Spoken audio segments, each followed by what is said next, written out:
Ever since Terraria and Minecraft released, people have been arguing about which game is better and who copied who. But what if, instead of us trying to answer that question, we just mixed the two into one game? Which is exactly what the TerrariaCraft mod for Minecraft does. This mod completely overhauls the Minecraft you know, by changing every aspect of it into Terraria, including the NPCs, the normal and evil biomes, and even some of the bosses. So that's why, in this video, I decided to see if I could beat the Terraria Minecraft mod.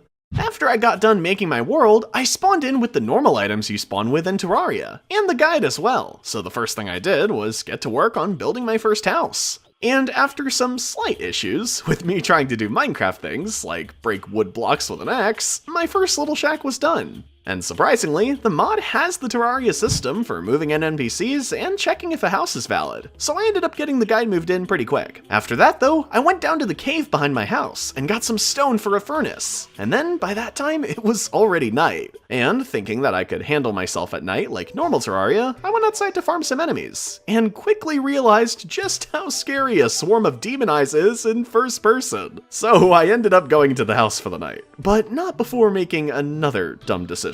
I thought that I could try and farm enemies right at the door. And while that worked for a slime, it wasn't too long before a demon eye got into the house and caused my first death in this playthrough.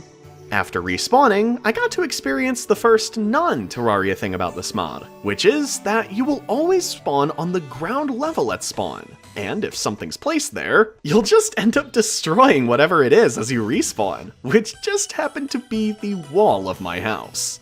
So, after rebuilding it and placing a door on another side of it, I went back out to start collecting fallen stars so I could make some mana stars, and then I went to the cave to start mining some ores. But once I was done with that, I started building my second building, which is where I was going to put all of my crafting stations, starting with another workbench, an anvil, and a furnace, alongside some extra floors for storage. But by the time I was done, it was night, so I just decided to wait it out inside and make some better gear instead.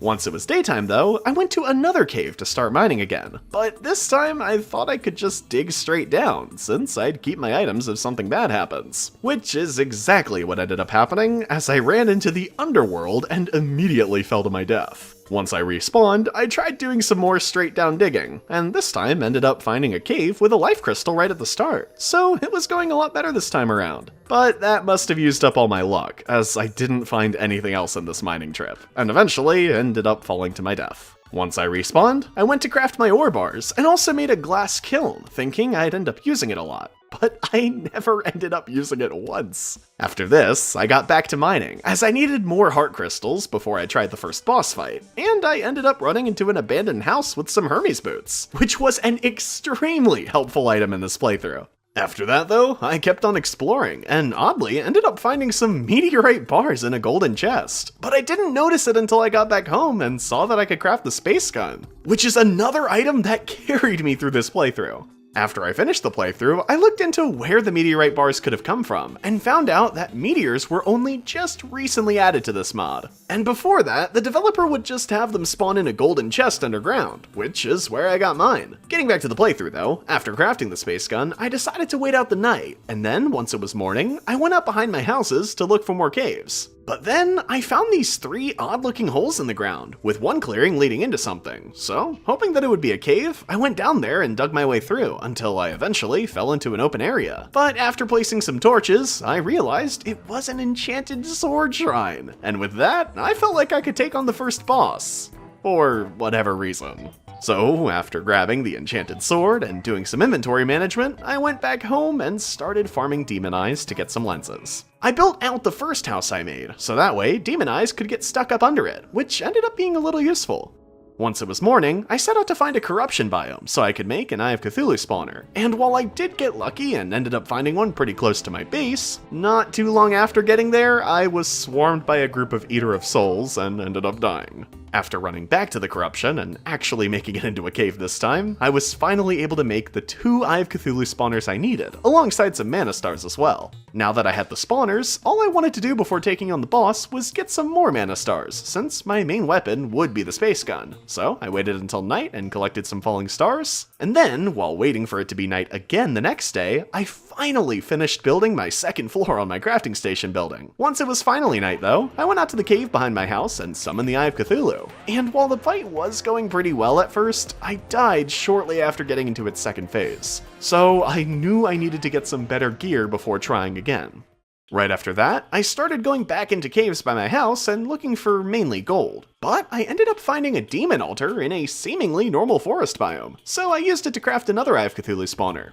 And instead of marking this location down, since it would save me from having to run over to the corruption biome that's a good bit away, I just left to go back to mining and never ended up finding it again. Once I got back up to the surface though, it was nighttime, so I went to get more falling stars, and was finally able to max out my mana stars, meaning the only thing left for me to do was get better armor and more life crystals.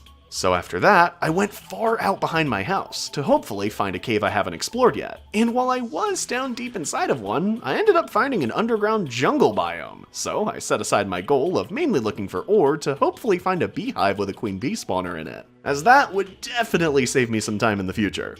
After a while of not finding a beehive though, I ended up deciding to go back to looking for one, and used a spelunker potion to kickstart my hunt. Right off the bat, I found 2 things of gold that I mined out paths to, but while I was heading to some other ore far away, I ended up breaking a block that spawned a bee, and after a little more digging, I realized I finally found a beehive. So I firstly made sure to save its coordinates, and then did a little bit of building inside of it to make it easier when I came back. But as I was doing this, I fell into the honey and got stuck, and decided to just die since it would get me home faster anyway. I was a bit tired of mining at this point, so I decided to do a little bit of building, since my spawn was still wide open. But after that, I was still not in the mood to go back to mining, so I instead decided to go ahead and make the King Slime Summoner, since I already had enough rubies. But as soon as I clicked the button to craft it after making the journey over to the corruption biome, my game crashed for whatever reason. Luckily though, it was still there waiting for me once I got back into my world, and after that, I went back home to finally start making some better armor, with me making a tungsten helmet and iron chestplate. And with that, I thought I would finally be able to at least take on King Slime. So I went down to a cave and spawned him in, and the fight was going perfect up until the very few last seconds of it, where it ended up killing me. So after respawning, I depressingly had to run back over to the corruption biome and make another 2 King Slime spawners. After I got back to my house and waited for it to turn day, I tried to fight King Slime again, but this time on the surface, and actually ended up winning extremely fast this time. After not really getting anything good from that, I decided to use the last King Slime spawner to hopefully get something decent, but I again only ended up getting a slime trophy, which I put in the guide's house. At this point, I thought I might as well try the Eye of Cthulhu again, since I already had 2 of its spawner. So I waited until it was night and went back over to another cave to hopefully cut down on the amount of demon eyes in the fight, and then I spawned it. This fight was a lot easier with the space gun, and while it did take a good bit to actually kill, it was well worth it, since it ended up dropping a good amount of demonite ore. I couldn't use this to make any armor since the Eater of Worlds hasn't been added yet, so I decided to make a yo-yo since I thought it'd be a great weapon. But I also wanted to make the Light's Bane, so I waited until the next night, used my last Eye of Cthulhu spawner, and beat it a little bit faster than last time because of the yo-yo, and then I was able to go back home after and craft the Light's Bane. Now that I had both the Eye of Cthulhu and King Slime defeated, the last boss left in this mod was Queen Bee, and I was expecting her to act like she does in normal Terraria where she's super fast, so I wanted to max out my life crystals beforehand just to give me the best odds. As if I lost the Queen Bee fight, I'd end up having to spend a good bit of time looking for another hive, so I went back to mining, and eventually ended up finding 3 life crystals decently close by. But after that, there was about 30 minutes in between the next 2 life crystals I found, which were also right beside each other. The final one ended up taking a little bit more time, but I eventually ended up finding another life crystal, which allowed me to finally max out my health at 400. After this, I went back home, then started making my way out to the beehive I found a few days ago. But once I got there, I realized that I never got the gold I made paths to when I originally found the beehive. So I grabbed those, and then finally went into the beehive where Queen Bee was. Before actually starting the fight though, I decided I better go ahead and make a solid stone floor in the hive, since I died the first time I was here by getting stuck in the honey. So after a surprisingly long time, I finally got that finished, and was ready to fight the final boss in this mod.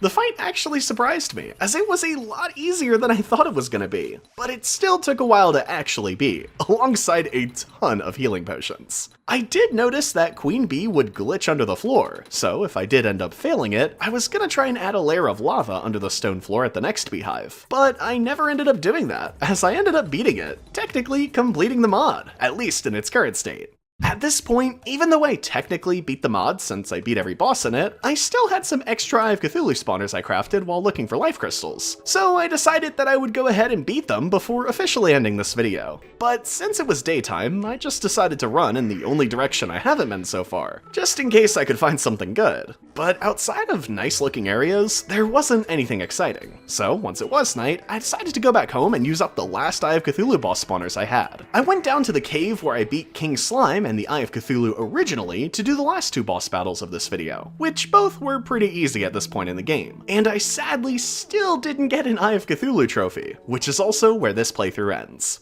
That wraps up this playthrough, but there are still a few things I need to quickly say before the video ends. Firstly, Queen Bee and a few other features in this video are a part of the beta version of this mod, which you can get by purchasing a subscription from the developer's Patreon. Or if you want to play an older version for free, then you can just use the latest public release. Regardless though, you can find everything you need on TerrariaCraft's official website, which I'll have linked in the description below. And while I technically beat the mod in the video by beating all of the bosses, there's still a few extra things I can do, like going after all the NPCs and the Knight's Edge. And a few other things, which I'll end up doing in a future video if you guys end up enjoying this one. Regardless though, thanks for sticking to the end. Be sure to like and subscribe for more Terraria content like this in the future. And as always, make sure to have a wonderful day.